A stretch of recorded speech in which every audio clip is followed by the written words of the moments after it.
Jim Jones was going to be coming to Philadelphia and coming to Ben Franklin High School. I went Wednesday night, I listened to him, and I was impressed. What he offered just made sense. On the third day, I hopped a bus and was off to California.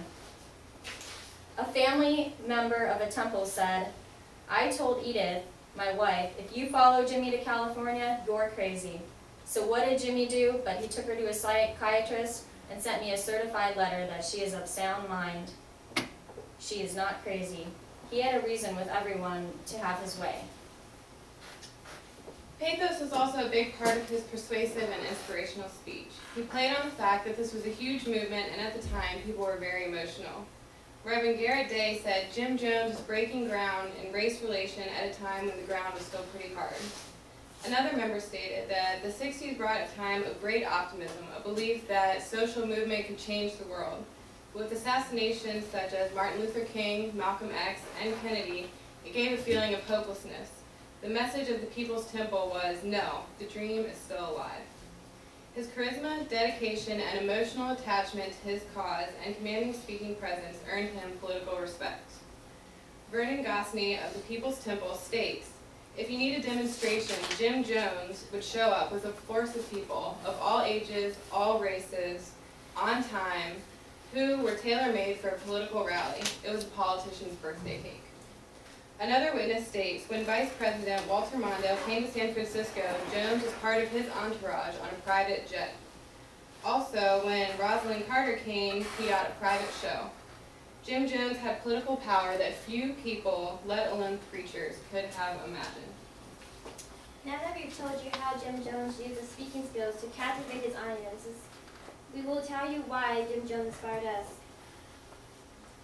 Jim Jones inspired many people and also taught us a valuable lesson which we'd like to share. You can believe in someone or something without having it consume you.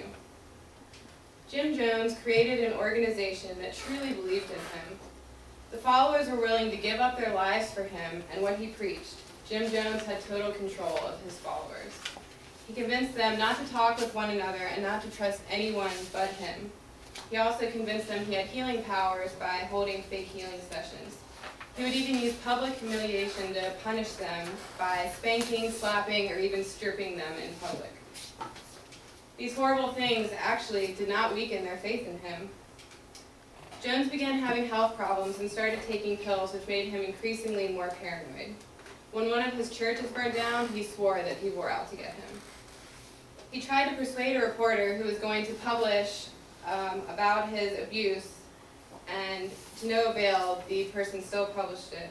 That night, he packed 1,000 of his people and moved to a remote South African jungle compound called Jamestown. Jones didn't allow these people to say goodbye to their families. They just disappeared.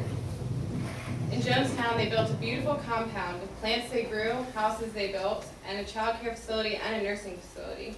For an outsider, it looked like a wonderful place. On the inside, it was not so good. Jones was taking more drugs and was overwhelmed by his paranoia. He ran sermons 24 hours a day in the compound over a loudspeaker. He turned husbands against wives, fathers against sons, and brothers against sisters. Everyone was the enemy. Back in the United States, numerous family members were pressuring Congressman Leo Ryan to bring their relatives home. On December 17, 1978, Leo and a group of his staff flew into Jonestown to find out what was really going on. At first glance, they were very impressed. Everyone seemed really happy, but with only a few hours of being there, he was getting notes pleading for help. Leo confronted Jones, and Jones insisted that anybody who wanted to leave could go. Then, on Leo's way out, a member attempted to stab him. Crew rushed out, taking 15 Jonestown members with him. Next came the massacre. As the congressman left, Jones panicked and became very angry. He ordered his followers to gather around. He began to rant and rave, and next sent them to attack and kill the congressman and his crew. It was following this attack that Jones ordered his people to drink poisoned grape flavor aid. He said that they should take their lives before anyone else could steal it from them. Men, women, and children were willing to listen to Jones and took their lives that day. The others who resisted were shot or injected with cyanide. Very few people escaped, and those who did said they remember having their wives and children die in their arms. 909 people in Jonestown were lying dead around the pavilion, poisoned by cyanide. 276 of these people were children, and Jim Jones was found shot to death, didn't even drink it himself in the end. This mass suicide was considered to be one of the greatest losses of civilian life. Jim Jones was known as an inspirational and persuasive speaker who had a huge impact on many people's lives. First, we chose Jim Jones because he was very controversial and persuasive speaker. Next, he decided that people of all age, races, and social status should be treated as equals and did something about it by demonstrating through ethos, logos, and pathos. To gain followers, lastly, we have told you why Jim Jones inspired us with his commanding speaking voice, and also taught us a valuable lesson. We didn't commit suicide. We committed an act of revolutionary suicide, protesting the conditions of an inhumane world. Jonestown Institute.